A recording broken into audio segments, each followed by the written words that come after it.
Hey guys, tonight we're stepping back into a world that doesn't exactly smell like lavender and lemon-scented candles. You're walking into a medieval dawn where the idea of being clean is more myth than method, and personal hygiene is an optional hobby for the rich or the eccentric. The morning air hits you like a loaf of freshly baked bread, if that bread had been left under a bed full of goats for a week.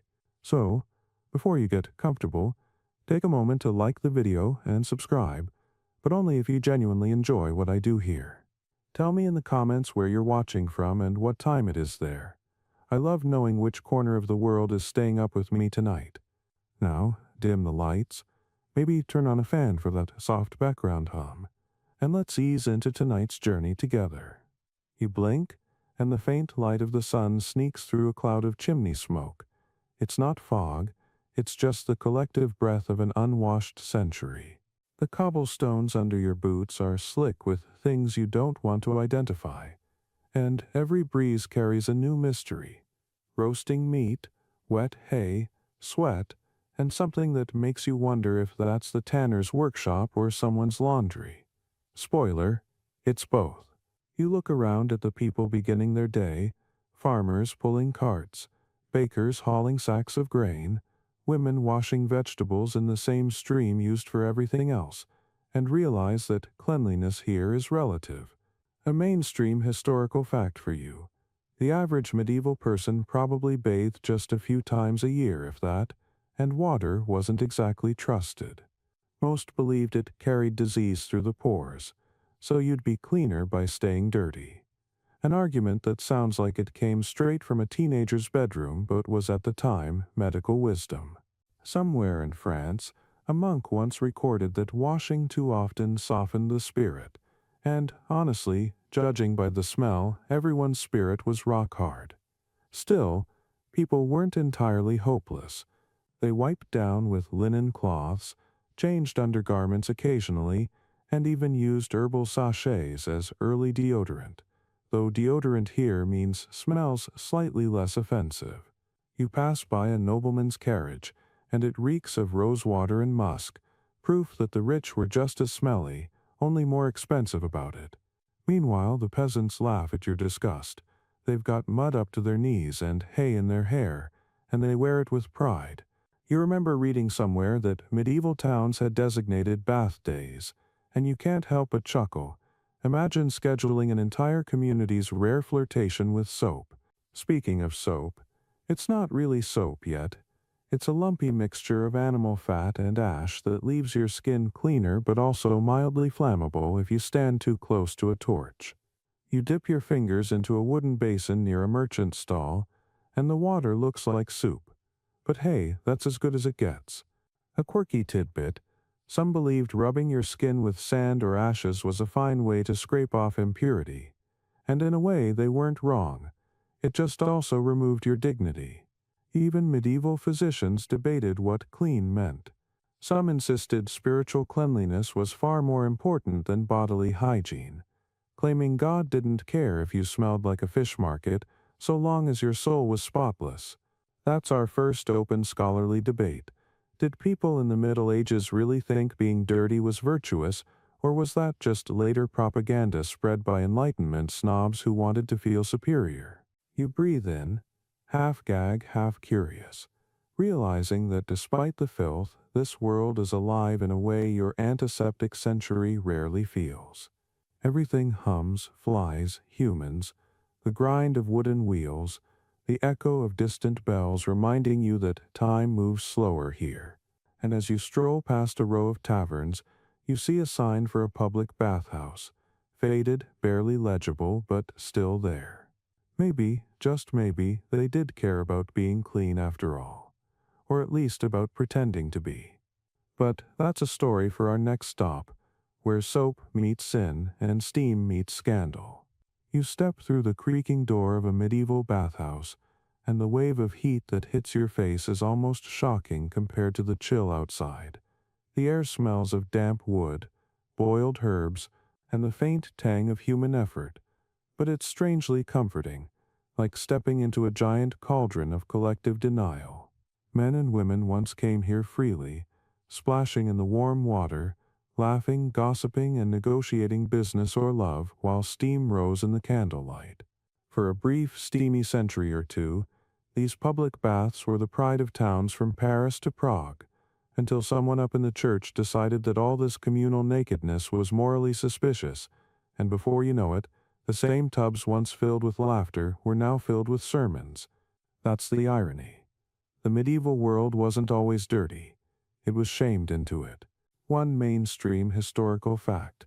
By the 14th century, most European cities had multiple public bathhouses, often gender-mixed, and even monks visited them weekly, seeing bathing as godly self-discipline.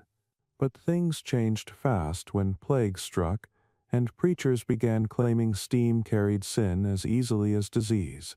Suddenly, soap became scandalous, and the same wooden tubs that symbolized health now reeked of temptation.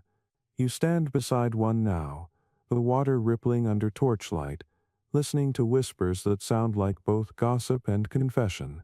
A woman scrubs her arms with rosemary and salt, murmuring that her neighbor was fined for improper bathing conduct, a phrase vague enough to include smiling at the wrong person. You realize how the body itself became suspect, its care equated with vanity, its exposure with sin. Yet even as preachers thundered about modesty, kings kept their private baths, complete with perfumed attendants, and priests quietly soaked after vespers. A quirky tidbit surfaces from memory. In 15th century Germany, couples sometimes held wedding feasts in bathhouses, eating roasted meats on floating trays while soaking romantic, chaotic, and guaranteed to terrify any modern health inspector. But scholars still debate whether bathhouses truly vanished due to moral panic or the more practical fear of disease spreading in reused water. That's our open scholarly debate. Was the bathhouse decline moral or microbial? The truth, as usual, is murky like the water beneath your feet. You dip your hand into it anyway, feeling the faint warmth that lingers even after centuries, and can almost hear the laughter of the past echoing through the steam. The bathhouse door swings open, letting in a cold gust of street air, and you step out, leaving behind the ghosts of cleanliness lost to fear. Outside, the city breathes again, sooty, noisy, alive, and you wonder where cleanliness went after being exiled from the tub. The answer waits beyond monastery walls, where piety met cold water and a bucket was the closest thing to redemption. You find yourself inside a stone monastery perched on a windy hillside, where silence hums louder than the bells and the smell of old books mixes with something distinctly human. The monks here have long since traded worldly pleasure for prayer and discipline, and that includes the discipline of staying unwashed most of the year. The cloister garden is neat, the herbs clipped, and yet every corridor holds the faint musk of wool robes never rinsed in warm water. Each monk keeps a single wooden bucket tucked beside his straw mattress, and that humble vessel is the entire hygiene system. No candles, no steam, no bath attendants, just cold water, a linen cloth, and the will to feel pure through suffering. The bucket bath is less about removing dirt and more about humility. Splashing icy water over your face is a reminder that life is discomfort, that comfort belongs to the flesh, and the flesh to temptation. A mainstream historical fact slips in here. By the 13th century, most monastic rules across Europe limited full-body bathing to just 4 times a year: Easter, Christmas, and 2 other feast days, while hand and face washing was allowed daily, mostly before prayer or meals. You crouch beside a monk as he dips his rough hands into the bucket, muttering a blessing before wiping his neck with a square of coarse linen. The sound of dripping water echoes like penance itself. He does not scrub. He dabs as if afraid that too much cleanliness might offend heaven. A curious, almost comic tidbit: some monasteries believed demons hid in hot water, and monks were warned not to linger too long lest their souls soften like wax. Yet not all monks were equally strict. Cistercians prized cleanliness as part of spiritual order, even installing rudimentary plumbing channels that carried water through their cloisters, an engineering marvel centuries ahead of its time. You imagine a line of these men, heads bowed, pouring cold water over each other's shoulders in silence, their breath rising like incense. And still, debate lingers among historians. Did monks truly avoid bathing, or is that image exaggerated by later critics painting piety as filth? That's the open scholarly debate, hovering like steam that never was. Were monasteries truly the dirtiest places in Christendom, or quietly among the cleanest? The bucket tips, a splash breaks the quiet, and a novice mutters an apology as water darkens the stone floor. The abbot smiles faintly. It's not the spill that matters, but the act of washing, however symbolic. You walk through the long hall where robes hang heavy with years of use, their smell both ancient and human. And you realize the irony here. In a place devoted to cleansing the soul, the body is left as an afterthought. The bucket gleams faintly in the candlelight, catching the reflection of the cross above it. And you leave the monastery behind, stepping into the cold morning where the wind itself feels like the only shower anyone's getting. Ahead lies a palace, where holy restraint gives way to royal perfume and luxury hides its own decay. The palace rises before you like a mirage of polished stone and gold, gleaming banners fluttering in the wind, and for a fleeting moment you think it must smell of jasmine and honeyed wine, but the moment you step inside, reality collapses in your nostrils. The corridors are choked with incense, perfume, roasted meat, and the stale scent of human ambition beneath the jeweled ceilings. Filth hides behind silk curtains and velvet cushions. Courtiers glide past, faces powdered pale, hair lacquered with animal fat, and in clothing so heavy with scent that standing near them feels like inhaling a flower market on fire. A mainstream historical fact settles in as you move deeper. Even kings and queens bathed rarely, sometimes only a few times a year, their marble tubs filled with perfumed water more for show than sanitation. Henry VIII reportedly took great pride in his personal linen and perfumed gloves, yet the very palace around him stank of chamber pots and unwashed bodies. Servants rushed through halls with wooden buckets of scented herbs, waving them like medieval air fresheners. Royal physicians swore that bathing too often weakened the body, so instead, courtiers changed clothes, sometimes 3 or 4 times a day, to simulate cleanliness through fabric rather than water. A lady of the court smiles at you, her teeth darkened by sugar and her hair shellacked into stiff perfection with goose grease. A footman nearby empties a golden pot discreetly out a window, straight into the moat below, where fish float belly up in an eternal perfume of waste. A quirky tidbit bubbles up. Some queens, terrified of disease, ordered rooms lined with rose petals and crushed juniper berries to purify the air, believing scent could fend off death itself. The idea almost worked until the petals rotted, and the air turned worse than before. Still, scholars debate how exaggerated these palace horror stories truly were. Some claim royal households maintained better hygiene than we think, with separate wash basins, scented towels, and servants tasked solely with grooming. That's the open scholarly debate. Were the royals truly as filthy as folklore paints them, or have centuries of disgust gilded the truth into legend? You pause beside a marble tub shaped like a throne, half filled with cloudy rose water, the ghost of luxury trapped in its sour sweetness. A maid pours another vial of musk oil, and the air grows heavier, almost visible, as if beauty itself is suffocating. The queen enters, wrapped in brocade, her face a mask of calm above the swamp of perfume. She dips her fingers briefly in the water, not to wash but to bless, and then withdraws, leaving behind the illusion of purity. The floor glistens, but you know better. Beneath the glamour lies the same medieval truth. Everyone smells, and the richer you are, the more expensive your smell becomes. You turn toward the window, needing air, and see peasants far below in the streets, free of jewels and expectations, laughing in the mud. They may be filthy, but at least they're honest about it. The royal chamber fades behind you as you step outside, the stench of privilege clinging like smoke, and in the distance, the faint sweetness of crushed herbs beckons, a world where perfume becomes armor, and smelling nice is the closest thing to survival.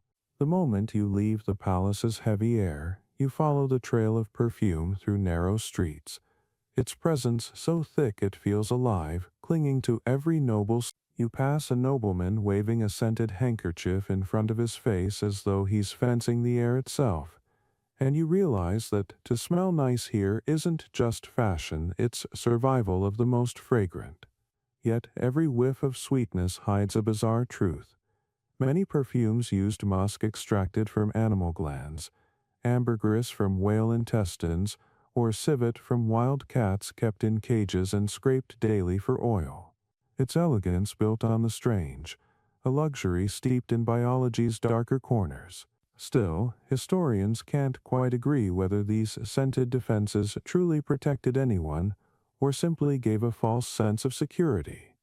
That's the open scholarly debate.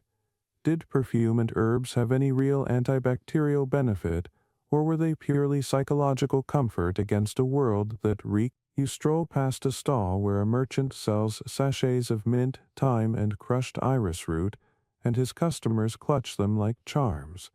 Across the square, a priest sprinkles holy water mixed with rose oil during procession, because even God prefers a pleasant aroma over reality. You can't help but notice how deeply scent shapes identity here. Perfume defines class, status, and sanity. The wealthy reek of roses, the pour of wood smoke, and everyone pretends the line between the two is moral rather than olfactory. Somewhere, a lute player hums, and a noblewoman glides past, her gown leaving behind a wake of violet and musk that cuts through the air like a signature. The scent follows you long after she's gone, lingering like memory itself, and you realize how medieval life turned smell into storytelling. Each fragrance a mask, each odor a confession.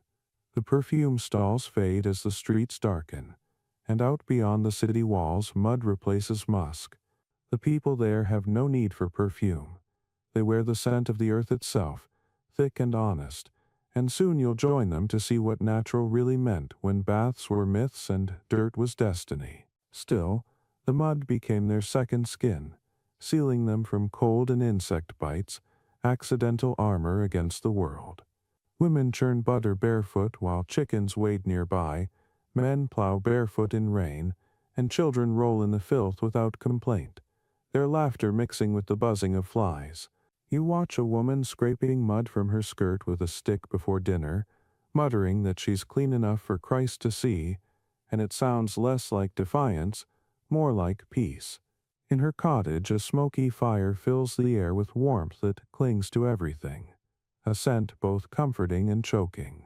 The floor is packed dirt, the table rough wood, but a jug of lavender water sits near the hearth, a rare little luxury meant to wash hands before bread is broken. The sun dips. You walk into the edge of town where the air thickens with smoke and lye, and the rhythmic pounding of wooden paddles echoes off the narrow alleys. This is where soap is born, though calling it soap feels generous. The medieval recipe starts with animal fat, usually from goats or sheep, melted down in iron pots, mixed with ashes and stirred by hand until it becomes a greasy, grainy paste that half cleans and half burns. The scent is something between roasted mutton and despair, but to the townsfolk, this grayish lump is worth its weight in silver. A mainstream historical fact bubbles up. By the 12th century, true soap-making centers like Marseille, Savona, and Aleppo were exporting their precious bars across Europe, but only the rich could afford them. Peasants often settled for water and sand. You watch a soaper wipe his brow with a cloth darkened by years of toil, his hands red from lye burns, his wooden molds lined neatly beside the fire. He speaks proudly of his craft, how each batch must cure for weeks, how olive oil makes the finest soap if you can spare it, and how nobles love a pale, perfumed bar that won't stain their hands. He gestures to a crate marked for export, bound for Paris, where perfumed soaps will be sold at markets to women who believe rose-scented foam can wash away sin. But there's irony here. While the rich scrub with imported luxury, most of the world still believes bathing too often weakens the body. A quirky tidbit wafts through memory. Medieval barbers sometimes made their own soap for shaving clients, but instead of fragrance, they added herbs and sometimes even ground pumice for exfoliation, which is a polite way of saying sandpaper for skin. You smile at the thought of a nobleman grimacing as he's polished clean. The debate lingers among historians. Was soap truly rare and precious, or simply regional, with northern Europeans relying on ash and southern cities producing plenty? That's the open scholarly debate, the geography of cleanliness itself. The soaper laughs as he wraps a bar in cloth, saying nobles buy what peasants make, and peasants buy what nature gives. You follow him outside where a rivulet runs black with residue, the oily sheen glimmering in sunlight. Children skip stones across it, their laughter cutting through the grime like bells. You realize that soap here isn't a comfort, it's ambition, an attempt to rise above the earth's grip. The scent of burned fat follows you as you walk, fading slowly into the damp chill of the next street. Ahead, a shuttered bathhouse stands silent, its sign weathered, its tubs empty. A monument to a time when people still believed in washing for health instead of fearing it. The door creaks open in the wind, and you can almost hear whispers of old warmth before plague and paranoia turned cleanliness into danger. The bathhouse is silent now, its wooden beams damp with years of disuse, the echo of dripping water sounding more like a heartbeat than a leak, and as you step inside you can almost feel the ghosts of laughter that once filled this place before fear drained it dry. The year is somewhere in the middle of the 14th century, and Europe smells of panic. The Black Death is sweeping through every city, leaving bodies stacked faster than bells can toll, and every explanation divine punishment, bad air, planetary alignment feeds another kind of superstition. You run your fingers along a cracked basin, its rim ringed with mineral scars from decades of steam and soap, and imagine the moment when people began to whisper that bathing was dangerous. They said warm water opened the pores and invited disease straight into the bloodstream, that washing made the flesh vulnerable, that the devil himself entered through clean skin. It sounds absurd now, but fear makes strange logic feel righteous. A mainstream historical fact lingers here. In the wake of the plague, many towns across Europe officially closed public bathhouses, blaming their shared water for spreading the sickness, and what was once a cornerstone of civic life turned into a symbol of sin and contagion. You picture the signs nailed to doors, closed by order of health, though no one really understood what health meant anymore. Candles flicker in the corners where healers once kept herbs, rosemary for cleansing, sage for protection, lavender for courage. The air is thick with dust, but it carries the faintest sweetness, the scent of long-dried oils clinging to the grain of the wood. A friar once preached here that those who loved their bodies too much doomed their souls, and people listened, because everyone wanted a reason for the dying. A quirky tidbit seeps through the centuries. Some wealthy families began rubbing themselves with vinegar or wine instead of bathing, believing the acid would close the pores and seal out disease. And merchants made fortunes selling special vinegar-soaked cloths called Four Thieves' Tonic to those desperate enough to believe it.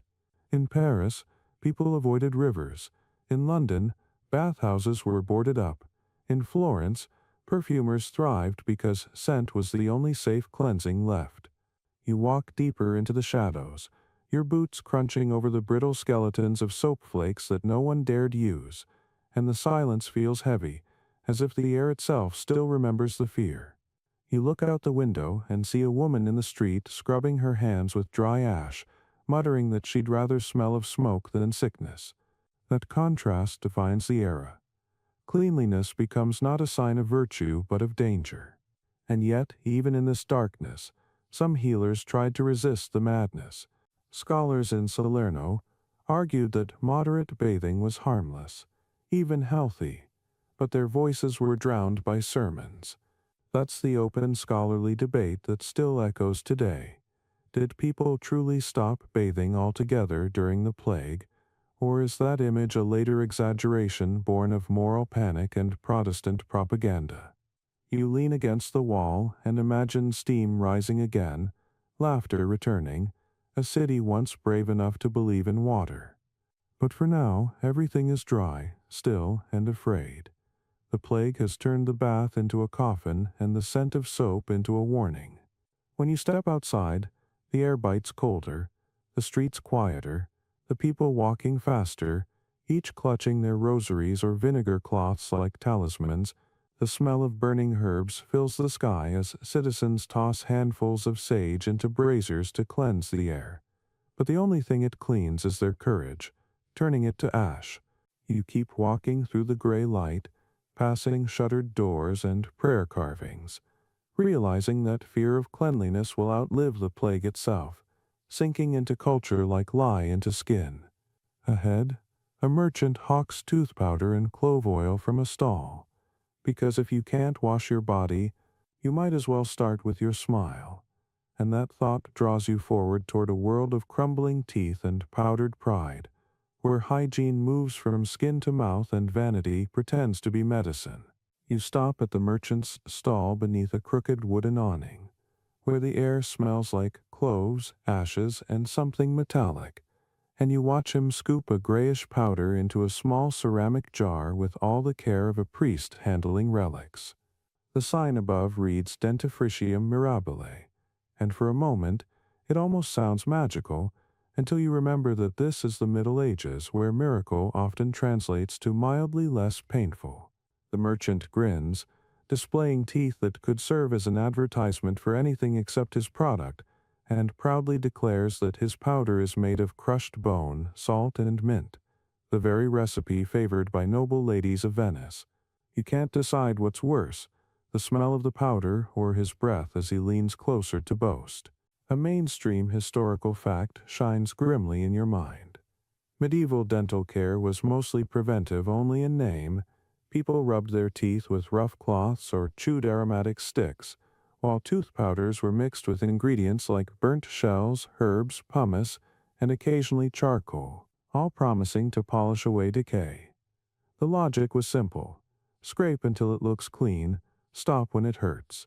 You watch a young woman hand over a copper coin, dabbing her fingertip into the powder, and rubbing her teeth with fierce determination, smiling when they feel smooth, unaware that the abrasive grit is quietly sawing away her enamel. The merchant nods approvingly. He's done his job. You walk on, past a baker biting into hard bread with visible effort, and a monk picking at a tooth with a chicken feather. Tiny glimpses of a world where toothaches were as common as gossip. A quirky tidbit surfaces from dusty records. Wealthy nobles sometimes had their rotten teeth painted with gold leaf or filled with wax mixed with crushed pearls to maintain appearances, a sparkling disguise over decay. The image sticks with you, smiling faces at court dinners glittering with dental illusions, laughter hiding the taste of rot. Still, historians argue over how common these practices truly were, since most written records came from doctors who served the elite. That's the open scholarly debate. Did the average medieval person truly have blackened, crumbling teeth, or have we exaggerated it through centuries of disgusted hindsight? You think of the peasants gnawing onions and rough grains instead of sugar pastries and realize they may have had fewer cavities than kings. The real curse came later, when imported sugar turned Europe's smiles into graveyards. You move through the crowded street, watching people spit into gutters, chew parsley to sweeten breath, and rinse their mouths with wine or vinegar, their eyes watering from the sting. The sharp scent of cloves floats everywhere, masking decay the way perfume masks sweat. Somewhere, a friar warns that vanity over the body distracts from the soul, and the crowd nods while still scrubbing their gums in secret. At a corner, a physician dressed in fur opens a jar of powdered coral, claiming it strengthens teeth by nature's fiery essence. His assistant demonstrates by rubbing the red dust along her teeth until they shine faintly pink. The crowd gasps in admiration. You can't help but smile at the irony that in an age of limited baths, People still cared enough about appearance to grind coral into dust for the illusion of cleanliness. The afternoon sun slants low, catching the glimmer of smiles across the market, broken, brown, missing, but still human. And as you walk, the realization settles that even without understanding bacteria or cavities, they were already trying to fight time itself, scraping away at mortality one tooth at a time. The scent of cloves lingers behind you like a ghost as the market fades into a row of taverns and alehouses, where laughter drowns out toothaches and beer replaces mouthwash. You can almost taste the yeast in the air, and somewhere a woman pours ale over her hair, believing it makes it shine like gold. You follow that scent down the street and through the doorway, toward a world where hair care means brewing your own shampoo, and beauty lives somewhere between butter and bravado. The tavern door creaks as you push it open, and the smell of stale beer hits you like a warm handshake from history. Sticky, sour, and comfortingly human.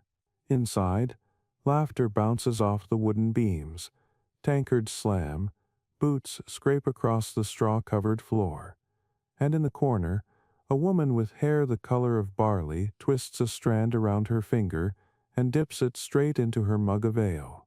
You watch, curious, as she wrings the liquid through her hair with practiced patience, letting it soak and glisten in the firelight. The tavern keeper chuckles that a pint for the stomach and a splash for the shine is the way of the wise, and everyone nods, because in a world without shampoo, ale is as close to magic as it gets. A mainstream historical fact floats into your mind. Throughout the Middle Ages, both men and women used fermented drinks like ale, mead, or wine to rinse their hair, believing it strengthened roots, added gloss, and even kept lice away. Though the truth is it probably made them smell like a brewery with ambition. You move closer, the scent of malted grain thick in the air, and see how she combs through her hair with a wooden tine slick with butter, actual butter, yellow and glistening, warmed by her hands until it melts into the strands. The combination of ale and butter turns her hair into a strange alchemy of indulgence and practicality, and everyone swears it keeps the cold away and the shine. The flicker of the hearth dances across faces flushed with ale, and every head around you tells its own story. Tangled, braided, cropped, short for monks, hidden under veils for wives, perfumed with rosemary for lovers. The sound of laughter blends with the crackle of fire, and you catch yourself smiling, even as you realize that this ritual of beauty is half survival, half superstition. The village barber, a man with more bravado than teeth, boasts that he makes a special mixture of lard, egg yolk, and ash to drive out scalp spirits, a formula passed down from his grandmother who swore that washing too often offended the saints. He offers you a dab, and it smells faintly of breakfast gone wrong. You decline politely. A quirky tidbit drifts from a nearby table. Some noble women in northern France were said to coat their hair in animal fat overnight, wrapping it in linen before bed to keep it soft, only to wake up with rats gnawing the edges of their pillows. The tavern crowd roars when you repeat the story, but the laughter dies as quickly as it came, because everyone knows it's probably true. Life here doesn't separate humor from horror. It mixes them like butter and ale. Outside, the wind rattles the shutters, and someone starts to sing about a knight who fell in love with a brewer's daughter because her hair smelled like courage and beer. The melody is rough, but it warms the room. You sip a mug and think about how cleanliness always finds a way to adapt. Even when water is scarce, people still chase beauty through whatever liquid is available. The scholars still argue whether these hair rituals were more hygienic than symbolic. That's the open scholarly debate. Did the medieval love of scented oils and fermented rinses actually help with lice and dandruff, or simply layer one smell over another? You look around and see the evidence, a room full of shining hair under candlelight. Yes, but also full of scratching hands and resigned grins. Maybe both answers are true. The innkeeper's wife joins in the singing, her hair gleaming like honeyed rope, the ale scent rising from it with every sway. When she catches your eye, She laughs and says, "Better to smell of beer than of fear," and the whole tavern cheers, lifting their mugs high. Outside the window, the darkened street glows with lamplight and frost, and you can almost hear the monks on the hill above muttering prayers about vanity while secretly wishing for softer hair themselves. You finish your drink and step out into the cold, the wind brushing against your face, carrying a faint mix of malt, wood smoke, and melted butter. For a moment, it feels almost pleasant, almost clean. Down the road, the great cathedral bells begin to toll, summoning the city back to piety, and the laughter fades behind you. You follow the sound toward the towering stone spire ahead, where the scent of ale is replaced by incense, and the echo of voices chanting about the soul's purity over the body's decay. Soon you'll see how the church turned cleanliness into a moral argument, how prayer replaced bathing, and how entire generations came to believe that the path to heaven began by ignoring the smell of the earth. The cathedral looms above the city like a sermon carved in stone, its bells still trembling in the night air, its stained glass windows glowing with candlelight that spills in trembling colors onto the cobbled square. You walk up the worn steps and push through the heavy oak doors, and immediately the world outside disappears into silence, replaced by the hum of chant and incense that clings to every pillar. The scent of frankincense floods your senses, sweet, resinous, suffocating, and beneath it, a fainter human odor leaks from the congregation like an inconvenient truth. In here, cleanliness is not of the body but of the soul, and dirt has been recast as humility. A mainstream historical fact hums through your thoughts. The medieval church officially taught that spiritual purity mattered far more than physical hygiene, encouraging modest washing for necessity, but warning that excessive bathing could lead to vanity, lust, and moral decay. The logic was simple. If God wanted you to be spotless, He'd have made rain smarter. You take a seat in a wooden pew and listen as the priest preaches that the truly righteous man washes not his body but his conscience, that sin, not sweat, is the stain worth scrubbing. The people nod, grateful, because the doctrine conveniently excuses the difficulty of staying clean in a world of cold rivers and expensive soap. The candles flicker, and you watch a young monk walk past carrying a copper basin, not for washing but for collecting holy water that will be sprinkled at dawn over the congregation, symbolic cleansing without contact. Behind the altar, an icon of John the Baptist stands painted in brilliant gold, his river transformed into metaphor, his act of washing recast as divine allegory rather than daily necessity. The air grows warmer with incense, and your head feels light, as though piety itself were a perfume meant to mask the stench of mortality. A quirky tidbit floats into memory. In some monasteries, confessors kept a list of vanities of the bath, and one of the listed sins was lingering too long in the tub with pleasure, suggesting that scrubbing too enthusiastically could lead to temptation. One bishop even declared that Satan hides in the steam. You can't help but imagine the devil lounging behind a towel rack, and amused at humanity's endless discomfort. Yet among historians there's debate about how strictly this doctrine was followed, especially since many monastic rules also included rituals of washing before prayer. That's the open scholarly debate: was the church truly anti-bathing, or did later reformers exaggerate its prudishness to make medieval faith look backward? The truth, as always, lies somewhere between incense and irony.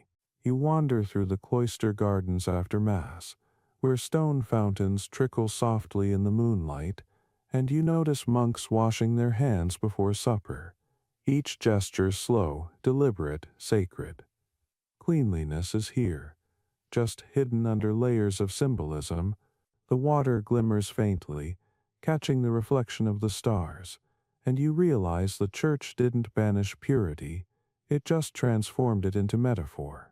To wash the body became an act of theology, a quiet acknowledgement that flesh is fleeting and salvation eternal. You walk toward the refectory, where a monk ladles soup into bowls, his sleeves rolled up, his arms streaked with dried herbs and honest grime.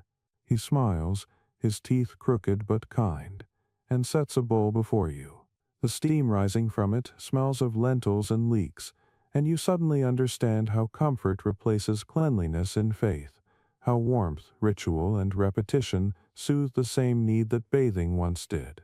As you eat, the choir continues faintly from the chapel, their voices echoing through stone like flowing water trapped in marble. When the last note fades, the night settles again, heavy but holy. You step outside, and the wind meets you with the chill of reality, sharp and unperfumed. In the distance, a line of laundry flaps on ropes outside peasant cottages, proof that despite sermons and symbolism, people still crave the feeling of clean cloth against skin. You follow that sight, descending from the lofty spires toward the smoky heart of daily life, where undergarments are rare, laundry is punishment, and modesty is a myth woven from linen and hope.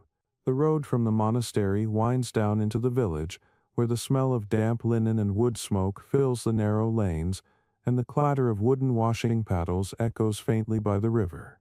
You stop near the water's edge, where a handful of women bend over the current, scrubbing long strips of coarse fabric on flat stones, their hands raw and red from cold.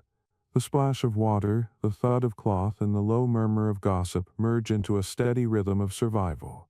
Here, laundry is not a chore, it's a declaration of dignity in a world where undergarments are rare, and washing them even rarer.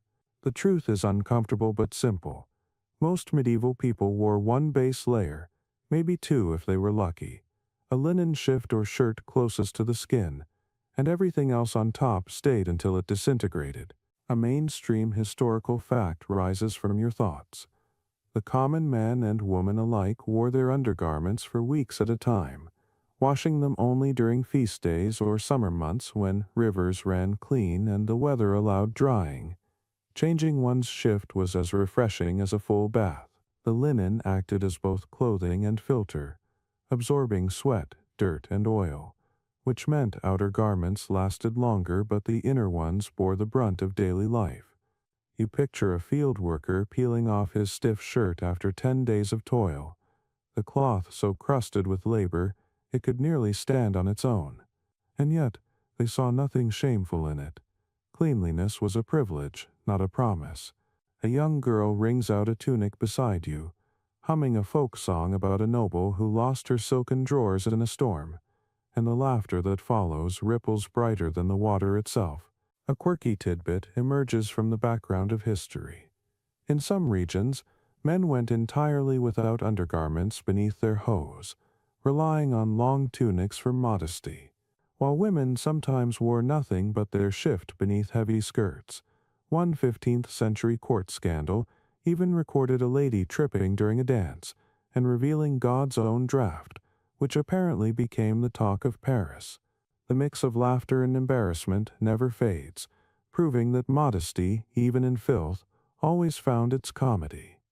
The washerwomen slap another shirt against the stones, muttering about how nobles have servants for this kind of thing, while they must face icy water and aching backs.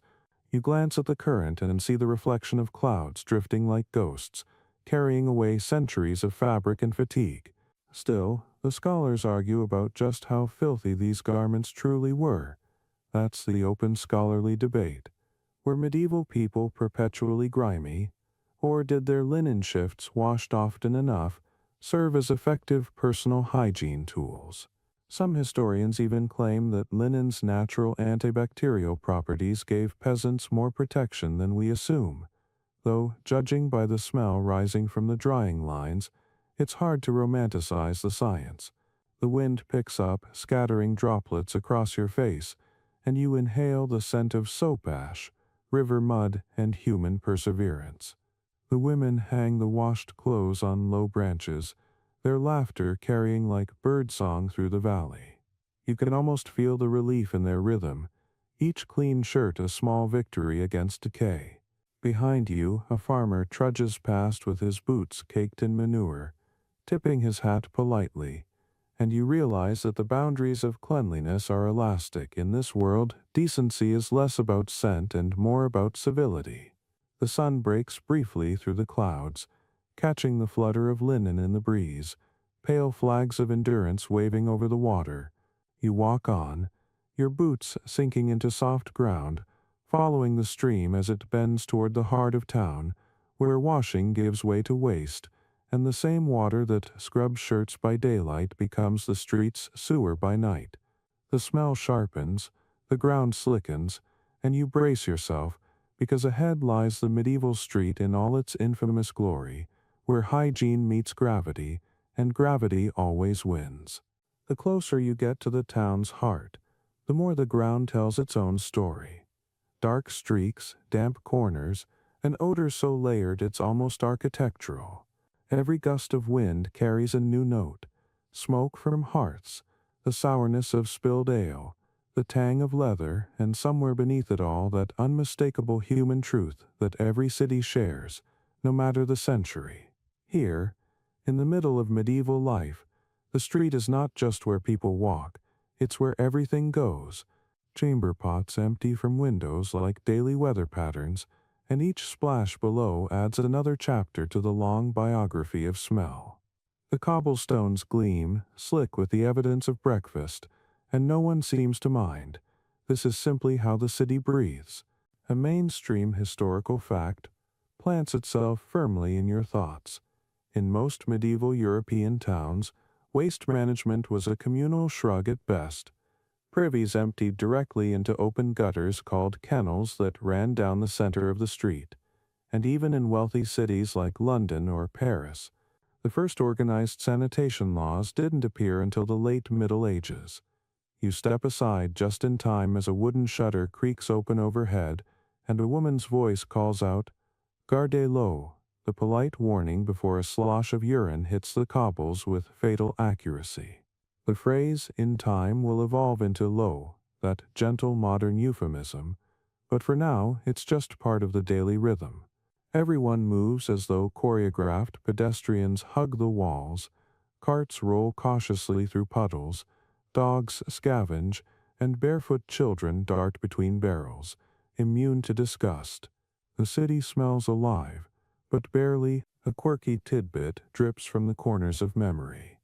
Some medieval streets had muckrakers, men who made their living collecting human and animal waste to sell as fertilizer to farmers beyond the walls. Their carts, piled high with filth, jingled with bells to warn people to step aside.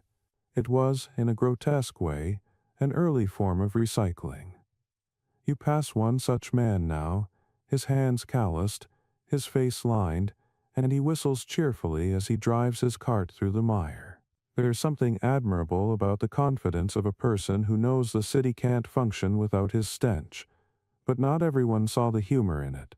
The plague years have left their paranoia behind, and preachers still claim that bad smells carry evil spirits. Some citizens hang bunches of herbs from door frames or scatter rose petals in the street to purify the air.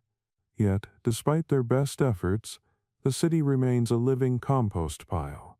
The scholars, of course, argue about how intolerable it truly was. That's the open scholarly debate. Were medieval streets genuinely as filthy as chroniclers described, or were later Victorians exaggerating to flatter their own modernity? Some evidence suggests that wealthier towns enforced cleaning days, hiring workers to flush the gutters with rainwater or diverted rivers, while others let nature handle it, one downpour at a time. You move along the narrow lane as twilight deepens, your boots squelching in mystery, and the sounds around you thicken, the clop of hooves, the laughter of drunks, the hiss of waste meeting water. Yet, amid all this chaos, life thrives. Bread ovens glow behind shutters, music drifts from taverns, and a dog gnaws contentedly on a bone stolen from a butcher's stall. The human capacity to normalize discomfort is astonishing. You stop at a stone bridge where the gutter widens into a sluggish stream, a mix of runoff and refuse that winds its way toward the city moat. In the fading light, the water almost looks peaceful, its surface reflecting lanterns like molten gold. until a second later someone empties another pot from above, and the illusion shatters. Still, you can't help but feel a strange tenderness for this mess. The honesty of it, the lack of pretense. Cleanliness here isn't absence of dirt, it's coexistence with it. As the night cools, you follow the flow downhill toward the tanner's quarter, where filth becomes craft, and craft becomes livelihood. And you begin to realize that even in a world built on waste, people have found a way to make beauty from decay. The tanner's quarter fades behind you, and the smell of leather gives way to something sharper, heavier, and vaguely metallic. You've entered the physician's street, a place where knowledge and superstition share the same bench. Brass bowls, bundles of herbs, and jars filled with cloudy liquid crowd every window, their contents glinting in torchlight like alchemical promises. The people who come here aren't seeking cleanliness anymore. They're seeking survival and medicine. In this century is a strange theater where the act of cleansing often kills more effectively than it cures. A mainstream historical fact drifts in like the scent of boiled herbs. Physicians across Europe prescribed purgatives, bloodletting, and balancing of humors as essential health rituals, believing the body must be drained of its excesses just as a dirty tunic must be wrung out. You watch a barber surgeon slice a small incision on a man's arm, catching the blood in a shallow dish, his patient pale but calm, convinced that this ritual keeps plague and sin at bay. Behind him, rows of leeches squirm in glass jars, their dark bodies writhing like tiny prophets of pain. The doctor explains proudly that each leech knows the bad humor by taste, which is both poetic and completely wrong. Nearby, a woman in a wool cloak sells small bags of powdered mercury as body purifiers, assuring her customers that swallowing just a pinch drives corruption out through sweat. You catch your breath, because even knowing what you know, it's hard to watch someone pay for poison with such faith. A quirky tidbit flickers at the edge of your mind. Some physicians in 14th century Italy actually prescribed urine sniffing as a diagnostic tool, claiming the smell alone could reveal whether the soul was balanced. A patient would hand over a vial of golden liquid. The doctor would swirl it like wine, inhale deeply, and announce, "Too hot, too moist. The liver offends God." In a world without microscopes, the nose was the only instrument that mattered. Yet modern scholars can't agree on whether these methods were purely delusion or crude beginnings of empirical science. That's the open scholarly debate. Were medieval healers charlatans clinging to ancient superstition, or pioneers inching toward observation through the fog of faith? You walk past a table where an apprentice grinds herbs into a paste of wormwood, sage, and vinegar, a concoction meant to draw out evil through the skin. He spreads it on a woman's arm, the sting making her gasp, but she smiles afterward, certain that pain equals purification. The alley smells of iron and sweat, and every doorway hums with whispered prayers disguised as prescriptions. You realize that in a time when the human body was a mystery, to cleanse it meant to control it, and control was a kind of hope. A bell rings somewhere, a patient dying or perhaps a saint being thanked, and the sound mixes with the bubbling of cauldrons and the hiss of boiling tallow. You turn down another street and see a man covered in soot, staggering from a public furnace where sweating cures promise to bake out sickness. He looks half-cooked, half-reborn, wrapped in blankets, face shining with fever. He nods to you and mutters, "Better to burn than to rot," before vanishing into the dark. You pause, shaken but fascinated. Everything here smells of effort, of desperate human invention, the same instinct that drives people to bathe, just twisted by ignorance and fear. Somewhere above, church bells toll again, but softer this time, like an echo across centuries. You follow their sound away from the stench of mercury and blood, down toward the outskirts where travelers rest for the night, where inns promise warmth and shelter, and where cleanliness is less a ritual than a rare coincidence between bedbugs. The road stretches into the dusk. its edges lined with flickering torches that lead toward a sagging inn whose sign creaks in the wind, a crudely painted image of a fox holding a mug. The door swings open and warmth spills out, the thick scent of roasting meat mixing with unwashed humanity. You step inside and the noise hits first. Laughter, coughing, boots scraping straw, and the faint pluck of a lute. The air hums with bodies packed too close for comfort, their cloaks heavy with rain and travel grime. In the Middle Ages, an inn isn't just a place to rest. It's a temporary kingdom of chaos where nobles and peasants, pilgrims and thieves, share the same hearth and the same parasites. A mainstream historical fact hovers over the clamor. Medieval inns were often the only public lodgings available, and guests routinely shared beds with strangers, sometimes 2 or 3 to a mattress, not for intimacy but for warmth and safety. Privacy didn't exist. You rented space, not solitude. You climb a wooden staircase, sticky with spilled ale, and open the door to your room. A narrow space with 2 beds stuffed with straw and covered by threadbare wool blankets. A candle flickers on the sill, casting long shadows across the walls. The man in the other bed, already half asleep, mutters a greeting without opening his eyes. You sit, the mattress crunching beneath you, and immediately feel a tickle on your wrist. You glance down, tiny, dark, and fast. Fleas, the inn's real residents. They leap like sparks from straw, invisible until they bite. You slap at them to no avail. They own this bed more than you do. A quirky tidbit surfaces, equal parts revolting and fascinating. Some travelers, knowing fleas were inevitable, carried their own straw bedding wrapped in cloth, hoping the creatures would prefer the old straw's smell to their skin. Others rubbed garlic, vinegar, or even oil of cloves onto their ankles as repellents, creating a mobile perfume of desperation.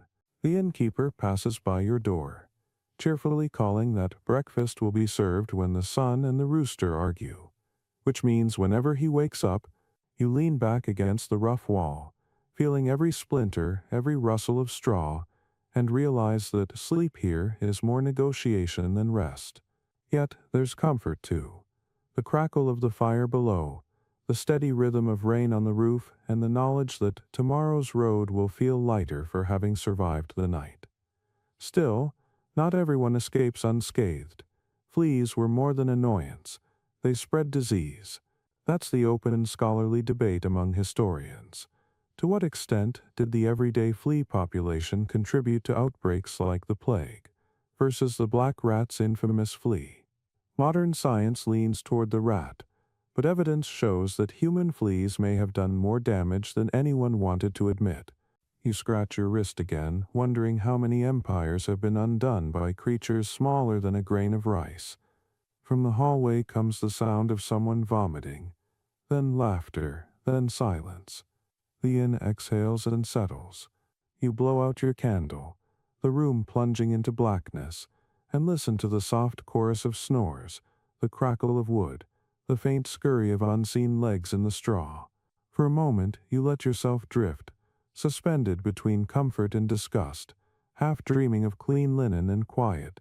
When dawn arrives, it brings no miracle, just gray light seeping through cracks, the smell of stale beer, and the realization that survival itself is a kind of cleanliness here. You stretch, shake the fleas from your sleeves, and step outside into the cool air where mist curls over the fields. A rider passes, armor clanking faintly, his surcoat stained and his helmet dangling from his saddle. You follow his path toward the horizon, where the clang of metal grows louder and the smell of sweat and iron begins to rise. You're heading toward the knights now, those shining heroes of legend whose armor hides a truth you can almost already smell that valor too. Sweats and chivalry was never immune to the human stench beneath the steel. The clang of armor reaches you before the sight does, echoing like thunder across the muddy field where a group of knights are mounting their horses for training. Sunlight strikes their helmets and breastplates, turning them into moving mirrors of blinding glory, until the wind shifts and the reality hits you. The smell of sweat, leather, oil, and something sour that could only come from a man who's lived inside metal for a week. The illusion of nobility dissolves fast. And a mainstream historical fact rides alongside that smell. Knights in full plate armor could weigh anywhere from 40 to 60 pounds of metal, trapping heat and sweat until every movement turned their own bodies into slow-cooking furnaces. The padding beneath the gambeson, made of quilted wool or linen, absorbed moisture like a sponge, never washed, only aired out if time allowed. You watch a squire struggle to pull his master's breastplate tight, the younger boy's hands slick with grime, his face red from effort. When he finally buckles the last strap, he steps back and grins proudly, unaware that his master's armor reeks worse than any peasant's barn. The knight raises his visor, wipes his brow, and laughs, the sound muffled through steel. He looks magnificent until he moves. Then you hear the squelch of sweat between cloth and skin. A quirky tidbit clangs into memory. Chroniclers tell of jousts where, after a long day under the sun, knights would faint not from wounds but from dehydration and heat trapped beneath their armor, their attendants forced to unbolt the plates with hammers while the smell rolled out like opening an oven of courage. And yet the myth of the spotless knight endured, polished as carefully as the steel he wore. You walk among the rows of tents, where armor is hammer dense smooth, and the air hums with the rhythm of metal on metal. Buckets of oil sit nearby to keep rust at bay, and you watch one man rub his gauntlet with animal fat, explaining proudly that it keeps both the steel and his hands supple. The mixture of sweat and grease forms a scent that could strip paint, but he's smiling, because to him this is the smell of duty. Some historians argue about how often knights or soldiers actually bathed. That's the open scholarly debate. Did military camps truly live in filth, or did disciplined orders like the Templars maintain routines of washing and grooming? Records show both extremes: crusaders bathing in captured Roman baths after battle, and mercenaries sleeping in the same armor for weeks, too afraid or exhausted to remove it. You imagine the weight of that choice, the comfort of cleanliness traded for survival. A knight rides past, his plume bright, his eyes hidden, his presence commanding, and yet the horse beneath him snorts, clearly unimpressed by the aroma. The stables smell worse, layered with hay, dung, and metal polish, a reminder that even heroism needs manure to stand on. In the corner, a washerwoman scrubs linen collars and undershirts, the only pieces a knight might change regularly, muttering that steel stinks worse than sin. Her hands are red, her bucket dark, her song cheerful despite everything. She tells you that after battle, knights often perfumed their gloves and sleeves with rosewater to mask the blood and sweat, a delicate scent draped over carnage. The image feels both noble and absurd, a reminder that beneath every tale of chivalry lies a man who smells like everyone else. You walk toward the edge of camp as the sun begins to set, the clang of swords softening into laughter, the air cooling but never quite fresh. The wind carries the mingled scents of men, horses, and oil back toward the city, where silk and incense wait to disguise them again. You realize that even the mighty could not escape the body's honesty, that every polished legend was built atop layers of grime. In the distance, the castle towers rise once more, their banners fluttering, promising refinement that reality will soon betray again. For even among nobles, manners sometimes grow faster than hygiene, and soon a small square of fabric will become the symbol of civility itself, the birth of something as absurdly elegant as the handkerchief. The castle gates open with a groan as you return from the smoky camp, and within those stone walls the air shifts again. Cooler, sweeter, perfumed by roses planted to disguise the moat's stench. Inside, nobles glide through long corridors like perfumed ghosts, their embroidered sleeves sweeping the air as though conducting an invisible orchestra of etiquette. You notice one peculiar thing almost immediately. Many of them carry small squares of fabric, delicate and scented, which they lift gracefully to their noses every few moments. These little banners of refinement, so ordinary now, are brand new inventions of status. The handkerchief has arrived, and it will change the way people pretend to be clean. A mainstream historical fact presses gently into your thoughts. The handkerchief as we know it was first recorded in 14th century France and Italy. Introduced among the upper classes as both a hygienic tool and a fashion statement, fine linen or silk squares perfumed with oils, used not just to wipe one's nose but to demonstrate grace, wealth, and restraint. You watch a lady in waiting dab a trace of sweat from her temple with one monogrammed in gold thread, then immediately offer it to a knight who bows before returning it, a ritual exchange of filth disguised as chivalry. In the corner of the great hall, a perfumer refills silver boxes with musk and violet oil, dipping each folded cloth into the mixture before drying it over warm coals. The scent fills the air like an invisible curtain, hiding the less poetic odors that always creep into gatherings of human beings and hounds. A quirky tidbit floats through time and lands in your ear.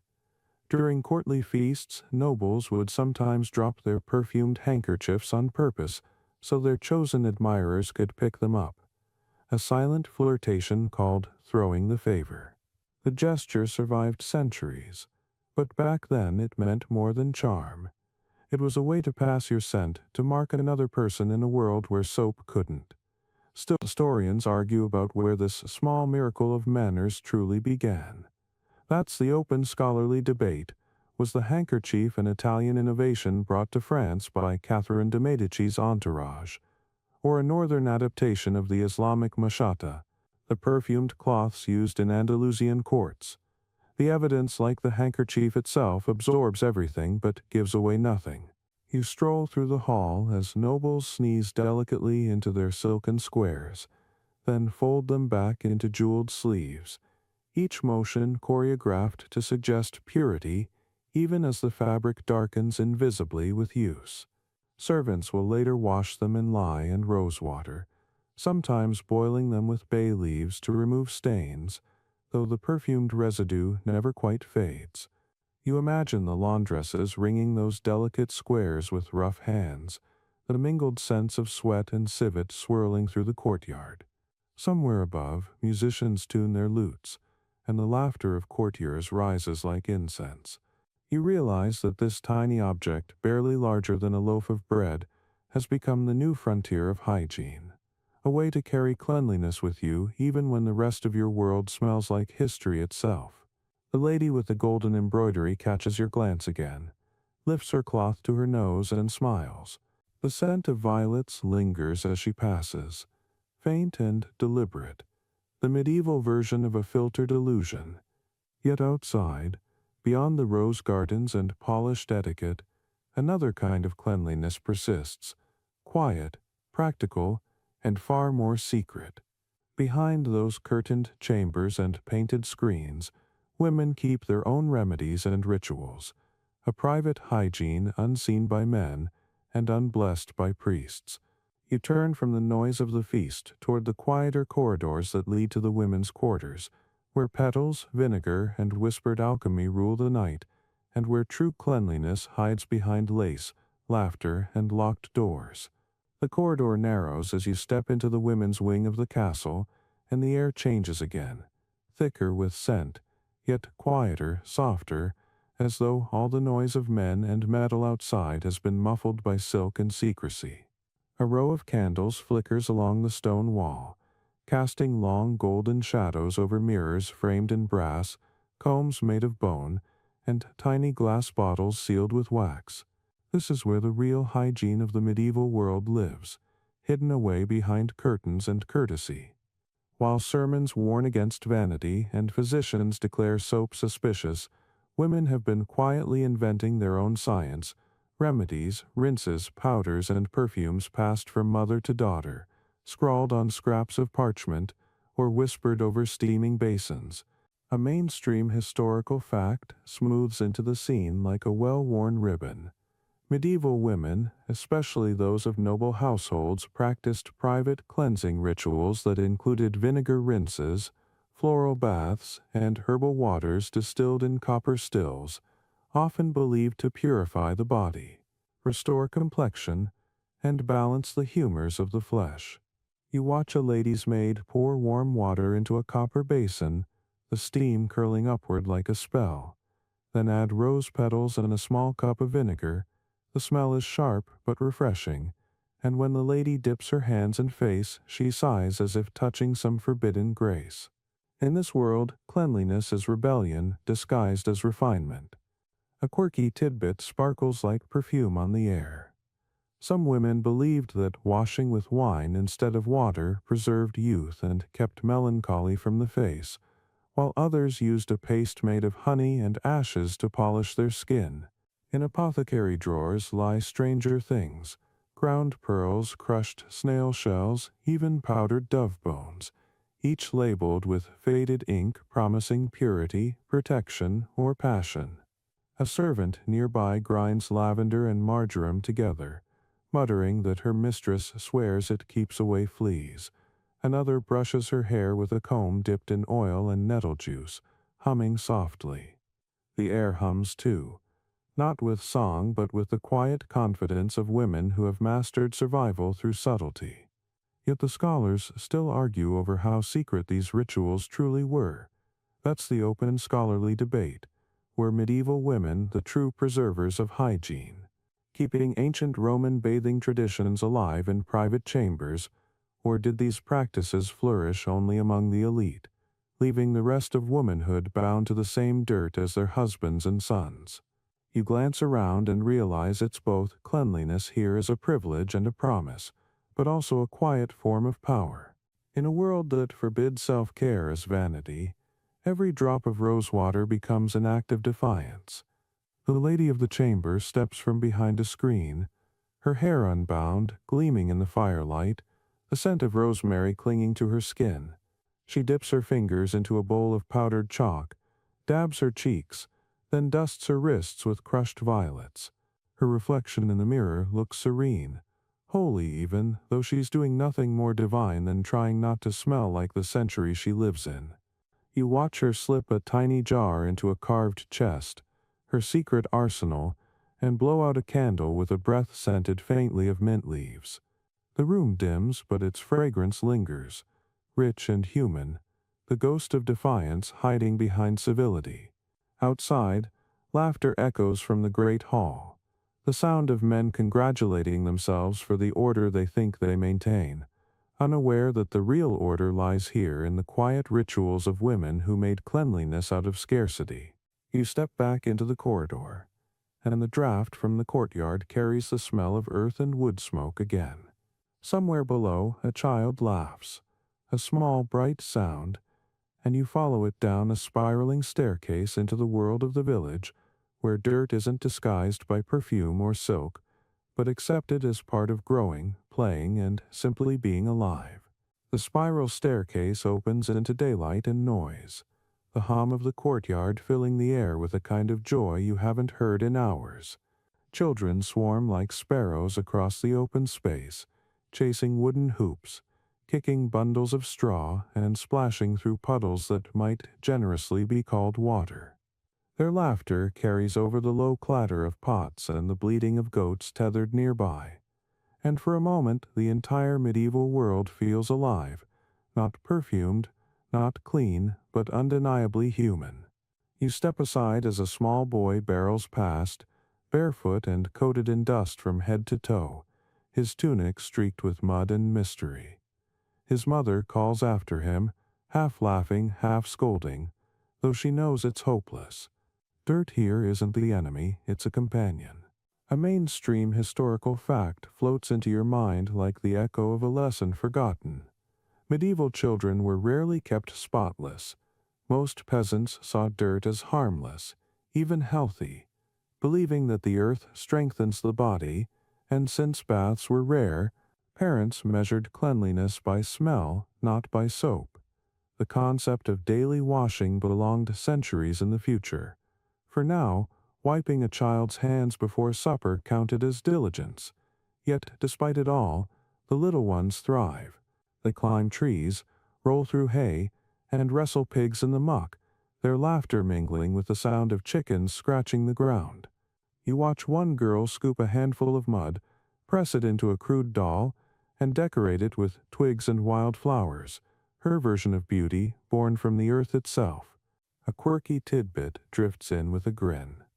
Some households kept dirt charms, small bags of sacred soil tied around infants' necks to protect them from illness or evil spirits, the logic being that what comes from the earth cannot harm the living. The superstition might sound absurd, but in a way it held truth. Modern science would later find that exposure to soil actually strengthens the immune system, something these children discovered by accident centuries before laboratories existed. The older ones help in chores, fetching water from the well, feeding animals, stirring pots, or picking lice from one another's hair like little primates in a medieval jungle. They giggle at the absurd intimacy of it, and the mothers just shake their heads. Still, not everyone agreed with this cheerful acceptance of filth. That's the open scholarly debate. Did medieval families truly consider dirt benign, or did social class dictate how much grime was tolerated before shame crept in? Some chroniclers describe noble children being washed with milk and herbs, while peasant children were left to the mercy of mud and luck. Yet, watching them now, it's clear that joy doesn't discriminate. Their faces glow, their laughter sticks to the air like sunlight. A boy tumbles into a trough, drenched, sputtering, triumphant. His mother sighs, then smiles. If God meant you to be clean, he wouldn't have made rain. Around them, the rhythm of life continues, smoke rising from cooking fires, hens clucking, the steady thump of laundry being beaten against a rock down by the stream. The smell of wet soil mixes with wood ash and roasted grain, a perfume of survival and simplicity. You kneel and scoop a handful of earth, feeling its cool weight against your palm. It smells alive, honest and old. The world above, castles, cathedrals, courts, may obsess over purity. But down here, humanity breathes freely. As twilight settles, the children drift home, trailing mud and laughter through every doorway. You follow them through the village, past gardens of cabbages and herbs, where the first stars glimmer faintly over rooftops that still smoke from the day's fire. In one distant window, a candle burns beside a basin of water, its surface trembling with reflected light. You realize that soon, slowly, this humble act of washing will return, not as luxury, but as hope. Tomorrow's water won't just rinse hands, it will rewrite habits, rekindle the idea that clean doesn't mean sinful. Because far away, beyond these fields, soldiers and pilgrims are bringing something back from the east, an old secret reborn in the form of scented soap and silk, ready to change the smell of Europe forever. The dawn breaks red over the rooftops, and the smell of smoke gives way to something new. Faint but unmistakable, sharp and clean, like citrus and oil. You follow the scent through the narrow streets until it leads you to a caravan of merchants unloading crates stamped with unfamiliar markings, Arabic script curling across the wood like rivers. Their camels snort, their clothes shimmer with dust and silk, and when they open the first chest, the crowd leans in to see what looks like pale green bricks wrapped in linen. Soap, real soap, has returned to Europe. A mainstream historical fact settles comfortably into your thoughts. After the Crusades and the expansion of Mediterranean trade in the 12th and 13th centuries, Western merchants brought back refined soaps from the Islamic world, especially from cities like Aleppo, Nablus, and Damascus, where olive oil-based recipes had been perfected for centuries. The difference is immediate and intoxicating. Unlike the greasy gray lumps of old tallow and ash, this soap smells of laurel and herbs, leaving the skin soft instead of scoured.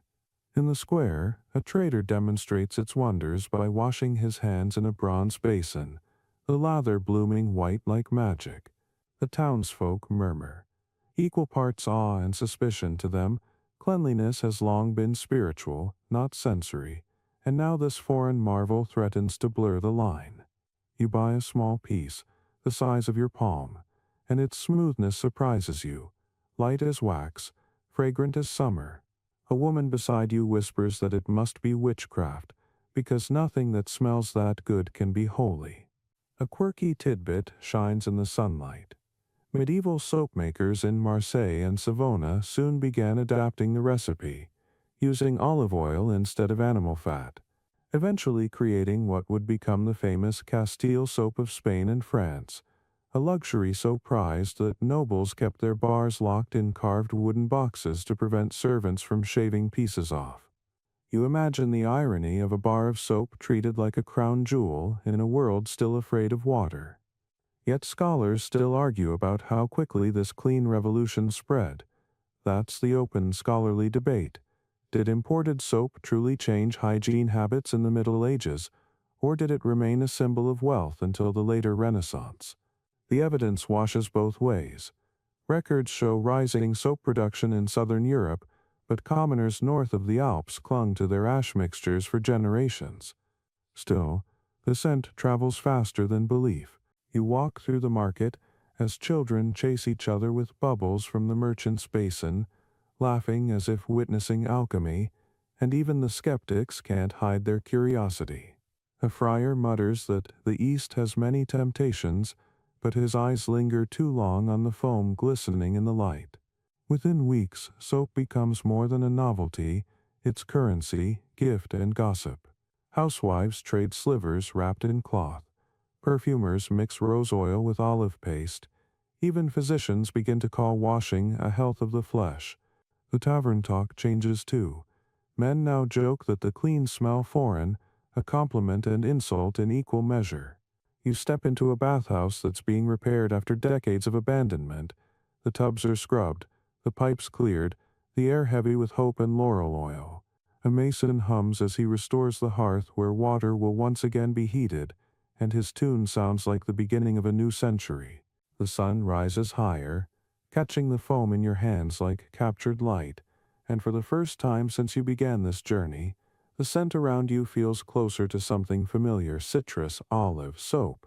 It clings to your fingers as you leave the square, walking toward the town well where a line of women fill buckets, their chatter filled with disbelief that water could now make one smell pleasant instead of doomed. Beyond the walls, the fields stretch toward rivers that glimmer clean under morning light, though no one quite trusts them yet. Soon, people will debate whether the wells are pure or poisoned, whether the clarity of water hides danger or salvation. You take one last, deep breath of laurel and salt before the wind shifts again, carrying the faint metallic tang of a different truth, one that flows beneath every stone and bucket, because in the medieval world, the very water you need to wash might still be the thing that kills you. The road out of the marketplace leads downhill toward the village well, and as you walk, the scent of laurel soap fades beneath the heavier, older smell of wet stone and iron. At the heart of every medieval town sits a well, a circle of rope, wood, and rumor, and it holds the same paradox that has haunted people for centuries. The water gives life, but it can just as easily take it away. You hear the creak of pulleys as women draw up buckets, their arms shining with effort, voices rising and falling in cautious conversation. Water is both sacred and suspect. A mainstream historical fact sinks quietly into place. In medieval Europe, most people distrusted standing water, and even some wells, believing that disease spread through miasma, bad air, or poisoned vapors, so they preferred beer, ale, or wine for daily drinking, since the brewing and fermentation killed many pathogens without anyone knowing why. To the medieval mind, alcohol wasn't indulgence, it was purification. The brewer down the lane waves at you with a smile, his barrels lined up like soldiers ready to defend the town from thirst. A young girl dips a ladle into a fresh bucket, sniffs it cautiously, and decides to drink only after her mother murmurs a blessing over it. People here treat water like a guest, welcome but watched. A quirky tidbit trickles into thought. Some villages hung wreaths or herbs above wells to ward off evil spirits believed to lurk in deep water, and others tossed coins, salt, or even hot iron into them to chase away rot. In times of plague, wells were blamed for sickness, accused of harboring demons or curses, and occasionally destroyed in panic. The irony, of course, is that the wells often were contaminated, not by magic but by runoff from the same streets that doubled as sewers. The more the people feared water, the more they neglected it, and the circle of filth completed itself perfectly. Still, scholars argue about just how unclean medieval water truly was. That's the open scholarly debate. Was every well a cesspit, or have later historians exaggerated the chaos of pre-modern sanitation? Archaeological evidence shows that many towns maintained surprisingly effective drainage and filtering systems, while others poisoned themselves slowly without ever realizing it. You peer into the well as a bucket rises, droplets scattering into the air like silver coins. The water gleams under sunlight, clear and inviting, yet the smell carries a faint sour note. You take a sip anyway, because to live here is to gamble with every swallow. It tastes of earth, iron, and something that might be history itself. Around you, life continues as though fear were a background hum. Cattle drink from troughs, washerwomen rinse linens at the stream, and children float makeshift boats in puddles that no one dares to name clean. A faint breeze carries the scent of the fields, sweet and sharp with manure, proof that water, dirt, and life are inseparable here. You think of all the sermons about purity and realize how absurd they sound in a place where the simplest sip could undo an entire household. Yet still, the people endure. They adapt. They bless the bucket before drinking. They thank the saints for every clear drop, and they brew beer by instinct like chemists in homespun cloaks. Evening falls and torches flicker along the streets as the last buckets are drawn before darkness. Wells are dangerous at night, not only for thieves but for spirits said to rise from them, whispering diseases. You glance once more into the depths before the lid is pulled closed. The echo that answers is hollow but steady, like a heartbeat hidden underground. You walk away, boots wet with stray droplets, and follow the faint sound of livestock beyond the gate.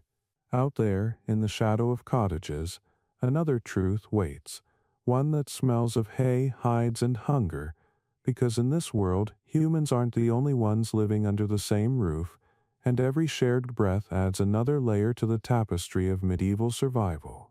The last light of evening flickers over the village as you leave the well behind, and the road narrows between cottages whose roofs sag under thatch thick enough to cradle entire families of mice. You step toward one and peek inside, ducking under a lintel blackened by years of smoke. There's no separation between home and barn here, no stable, no neat line dividing man from beast. The air hits you first, a warm, dizzying mixture of straw, manure, milk, smoke, sweat, and survival. A cow lowing softly in the corner shifts her weight on the packed earth floor. Chickens shuffle under the wooden table, and somewhere beneath your feet a pig grunts in its pen dug directly into the ground.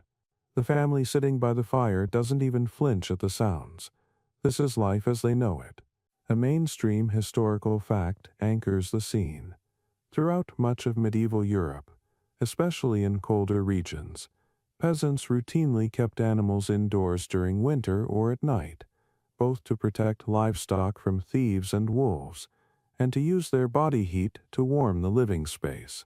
A single cow could raise the temperature in a one-room hut by several degrees, a miracle in a world before chimneys or insulation.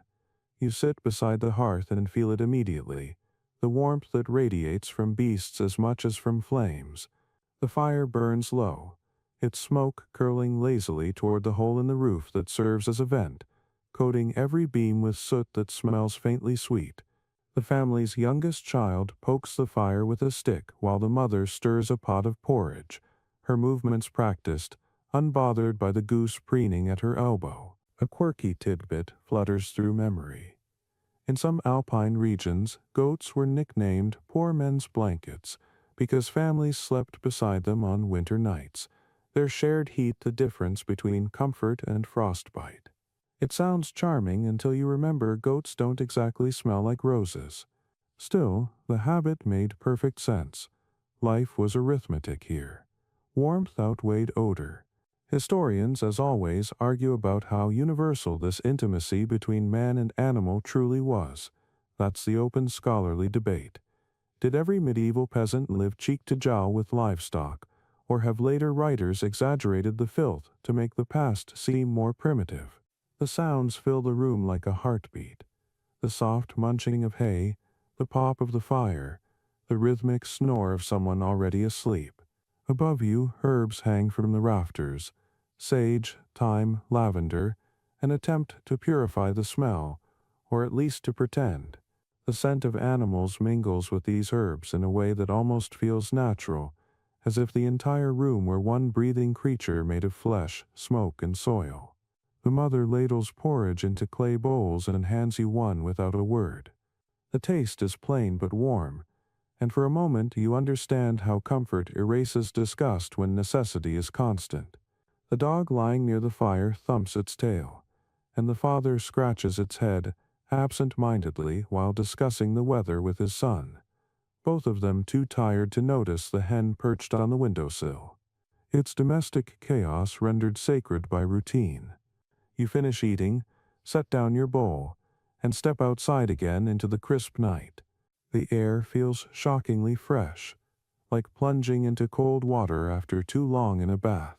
The stars hang sharp above the roofs, and from every chimney a thin plume of smoke rises, each one carrying the same mixture of hearth and hide. You glance back through the window. The family's silhouettes move slowly in the golden light, surrounded by the quiet symphony of animals settling in for the night. This mingling of species, this unfiltered coexistence, is both beautiful and brutal, proof that medieval life wasn't divided neatly between man and nature, but tangled in a shared struggle for warmth. The wind shifts and brings with it a faint sweetness, the smell of pilgrims' incense from the road beyond the hill. Tomorrow travelers will pass through again, believing that their own dirt is holy, that each blister, each ache, each drop of sweat is a prayer. You turn toward that scent, following it down the slope toward lanterns that glow faintly along the path to the shrine, where faith and filth walk hand in hand. The road out of the village winds upward, the soil soft beneath your boots and rich with the scent of damp moss and ash. Lanterns flicker along the path like scattered stars fallen to earth, guiding a slow-moving river of humanity. Pilgrims, dozens, maybe hundreds, trudge together through the mist, wrapped in coarse cloaks and faith. They carry staffs, rosaries, small bags of bread, and the unmistakable smell of weeks without soap or shelter. You fall into step beside them, breathing the thick air of exhaustion and devotion mixed into one. To modern lungs, it's hard to describe, a blend of sweat, rain-soaked wool, leather, and the faint sweetness of incense carried from chapels along the route. Yet within it lies something almost comforting, because here filth has purpose. A mainstream historical fact hums quietly under the sound of footsteps.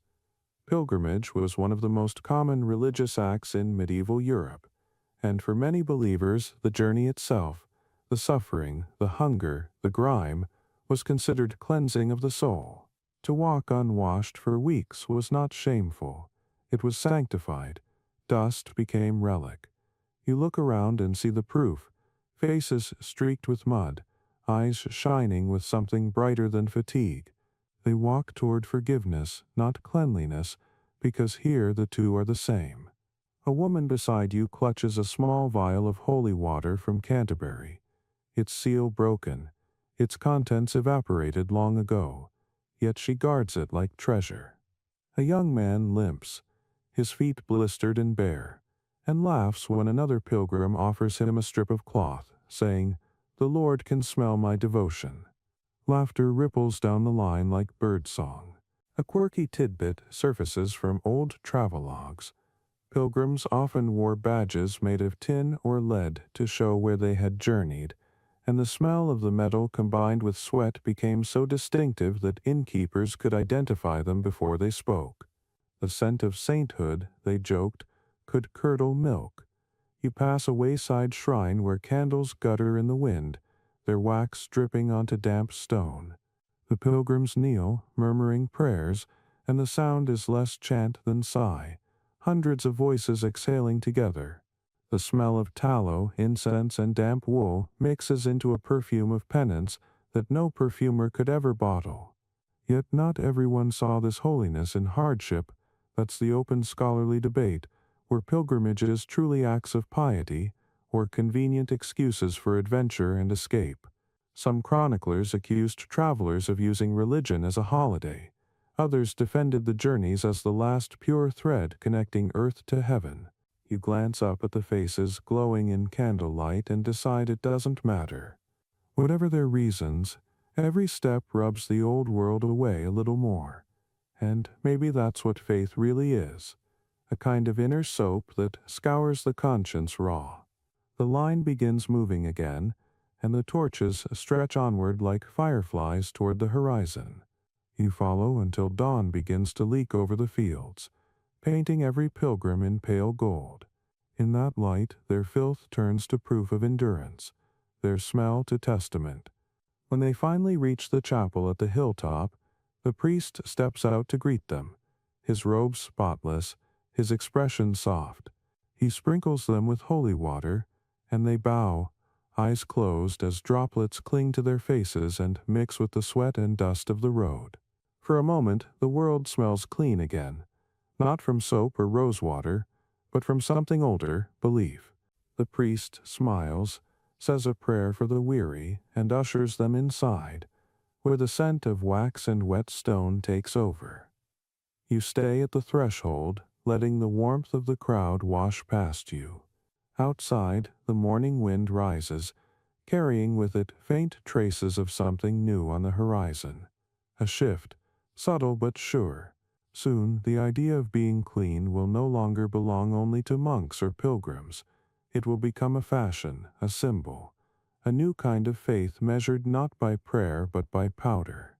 Down in the cities, mirrors are being polished, gloves perfumed, and nobles whisper that to smell sweet is to be civilized. You take one last deep breath of pilgrimage air, raw, human, holy, and begin your descent toward the valley where the age of cleanliness as prestige is waiting to begin. By the time you reach the valley, the world feels changed. The air smells brighter, as though time itself has been rinsed. Gone are the dusty pilgrims and their threadbare cloaks. In their place, merchants stroll in embroidered sleeves, their gloved hands scented faintly of orange peel and amber. The markets hum with chatter, not about salvation, but about soap, linen, and the latest imported perfume from Venice. Cleanliness, once a symbol of humility or superstition, is now the new badge of refinement. You step into a bustling street where fountains run clear, marble statues pour water endlessly into basins, and children play in the spray while servants scrub stone steps with brushes. It feels like the dawn of a different century, the Renaissance stirring, civility being invented in real time, and a mainstream historical fact polishes the moment. By the 15th century, frequent washing of the hands and face had become fashionable among the upper classes of Europe, with manuals of etiquette describing when and how to bathe, how to perfume one's gloves, and even how to wash one's beard with scented vinegar. What was once moral suspicion is now social necessity. You pass a tailor shop displaying crisp white shirts and chemises, their linen glowing like halos in the window. The merchant boasts that only the most gracious souls keep their undergarments spotless. The connection between purity and prestige is complete. Cleanliness has become class. A quirky tidbit from history floats to the surface. During this time, wealthy nobles even perfumed their wigs and false hair with distilled lavender and citrus, and men competed to carry the most elegant handkerchief, folded in elaborate ways to show off their taste. Entire industries bloom around the illusion of freshness. Soap makers, perfumers, glove dressers, all working not to remove filth but to transform its meaning. You can smell it everywhere: musk, jasmine, orange blossom, civet, and beneath it, faintly, the same old human truth. Still, the scholars argue about how deep this transformation truly ran. That's the open scholarly debate. Did cleanliness actually improve for everyone? Or did it remain a performance of the elite while the poor still lived in the same dirt as before? The evidence splits like sunlight through stained glass. Noble houses built tiled baths and imported Turkish soap, while city laborers continued to share wash basins and sleep above open drains. You wander through a courtyard where a nobleman is being shaved by his valet, a silver bowl of hot water steaming beside them. He laughs as the barber smooths his cheek with a razor, then applies a dab of rose pomade. Around him, courtiers discuss good breeding and sweet airs, as though civility itself could be bottled. You realize this is how history cleanses itself, not by scrubbing, but by pretending it never smelled. Yet something tender stirs beneath the vanity. The rediscovery of bathing brings back old Roman habits: tiled floors, scented oils, communal baths reborn as spas. The fountains no longer feel like decoration. They're alive again, places where people meet, gossip, rinse the day from their hands. The sound of water becomes music. As twilight falls, the scent of flowers from nearby gardens drifts across the square, mingling with candle smoke and soap. The city glows, alive with the shimmer of civility, though the alleys beyond still reek of the past. You step into one of those alleys, the scent fading, replaced by the raw musk of animals, bread, humanity, civilization. You realize it's not the absence of dirt. It's the invention of excuses for it. But still, there's comfort in this illusion. Clean hands feel like hope, and fresh linen smells like peace. You walk toward an open window where a servant shakes out newly washed sheets, the fabric catching the last light of evening like sails ready for a calmer voyage. The air grows softer, slower, the sounds dimmer. Somewhere beyond this city, fields shimmer with dew, rivers run clear again, and the story you followed from mud to musk begins to close its circle. Ahead waits the quiet of night, the final chapter, and the small mercy of rest. Clean or not, humanity will always dream of it. And as you climb a hill toward a cottage glowing faintly under the moon, you feel the pull of something gentle, familiar, the promise of a bed, a bath, and the sweet illusion of beginning again. The hill is steep but soft beneath your feet, the grass bending under the weight of dew that glitters like stars fallen to earth. You reach the cottage at the top, just as the last threads of twilight dissolve into blue, and the door stands half open, breathing out a slow warmth scented faintly of lavender, wood smoke, and freshly boiled linen. Inside, everything feels slower, gentler, the chaos of centuries washed away, replaced by the hum of a single candle flame. You step through the doorway, your boots sinking into rushes that smell faintly sweet and dry. A single bed waits in the corner, draped with clean sheets, the kind that once only nobles could afford, now white, simple, and folded with care. The air carries the faintest whisper of soap and starch, the scent of triumph disguised as comfort. A mainstream historical fact rests quietly in your mind. By the dawn of the early modern period, clean linen had become the true mark of hygiene across Europe.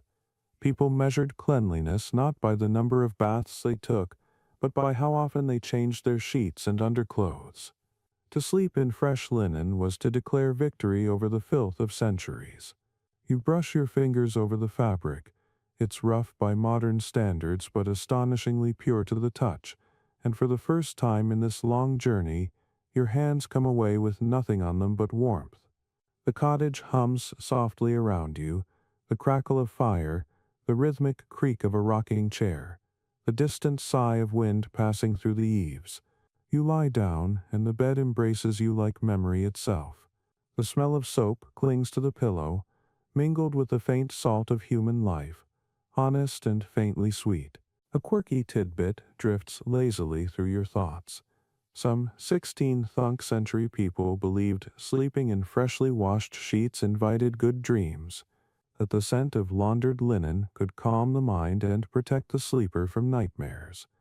Others said the rustle of clean fabric was the sound of angels rearranging feathers. The candle gutters, and its light ripples against the walls like water. Outside, an owl calls long and low, and the world seems to exhale. You think of everything you've seen: monks splashing cold water from buckets, peasants wading in mud, queens drowning themselves in perfume, pilgrims carrying holy sweat like medals, and it all folds together like layers of cloth. Humanity has spent 1,000 years trying to wash the earth off its skin, and always ends up smelling faintly of both prayer and soil. Yet here, at last, there's no shame in that. You realize that cleanliness was never truly about water or soap. It was about the longing for renewal, for one moment where the body feels lighter than its burdens, for one quiet breath where the world doesn't cling so tightly. You breathe that moment now, the scent of linen filling your lungs, and it feels like forgiveness. The fire settles into embers, the air thickens with sleep, and every sound grows slower: wind, breath, heartbeat, until time itself seems to dissolve. The sheets shift slightly as you move, whispering like a lullaby in a language older than words. The darkness curls gently around you, soft as cloth. The room fades to gray, then to nothing, until all that remains is warmth, stillness, and the faint echo of water somewhere far away, running clear at last. Your eyelids grow heavy. The smell of the past, soap, smoke, and sweat, melts into something clean, nameless, and calm. Sweet dreams.